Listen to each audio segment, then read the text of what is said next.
These past few months, there's been a lot of talk about TikTok and whether it's safe for Americans to keep the app on their phone. This led to a brief shutdown of the app, but it did bounce back just a few hours later, bringing ease to users. WBZ's Brianna Pitts spoke with a TikTok official to learn more about how they're keeping users safe on the app. Well, Susie Loftus, head of trust and safety for TikTok USDS. Thank you so much for chatting with us today here in Boston, Susie. So happy to be with you. So first, we want to know about TikTok's new digital safety and privacy guide. What is this? Kind of give us some more details about it. Well, whether you're a seasoned TikTok creator or you're brand new to the app, it's always a good time to check your safety and privacy settings. So we've created this guide that can walk you through the various steps you can take to really customize your experience so you can do the things you love on TikTok, inspire, create, and connect with community. We hear so much about online privacy and being safe. So what are some of the options that people have to actually manage their TikTok and their privacy and security? I guess some of the steps they can take or settings they can change. Yeah, TikTok, you're really in control of your privacy, and there's a number of steps you can take. Everything from you can set your account to private. You can restrict who can comment on a video or send you a direct message. You can even set up security features to protect your account, like two-factor authentication. Like two-factor authentication, made up a new word there. But you can do a number of things to really make sure that your account fits your needs. And that's what's important to us, to empower our users on TikTok. Susie, what about people who might be worried, about safety on TikTok? Maybe they're seeing content that they're not comfortable with, something along those lines. Is there a good place to go for that?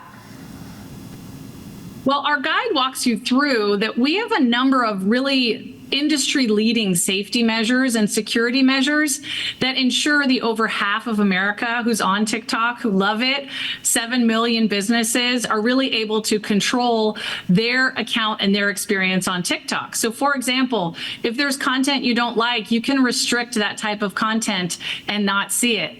If you're concerned about the amount of time you're spending on the app, you can actually set a time limit for yourself. So at TikTok, we think it's really important to empower our users to set up the experience that works for them.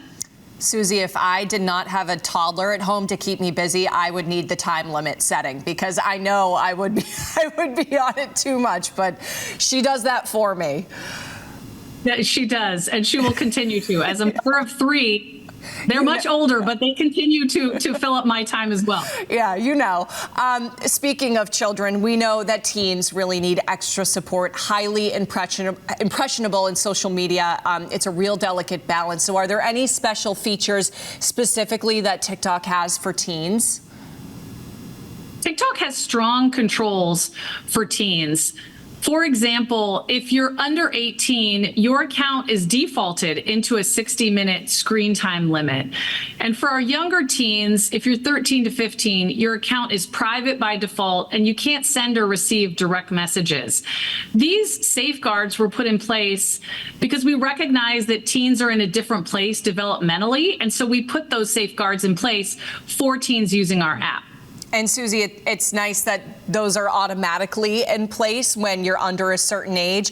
Are there any extra controls that a parent can go in and do? Let's say, parents just want to change some other settings. Is that an option as well?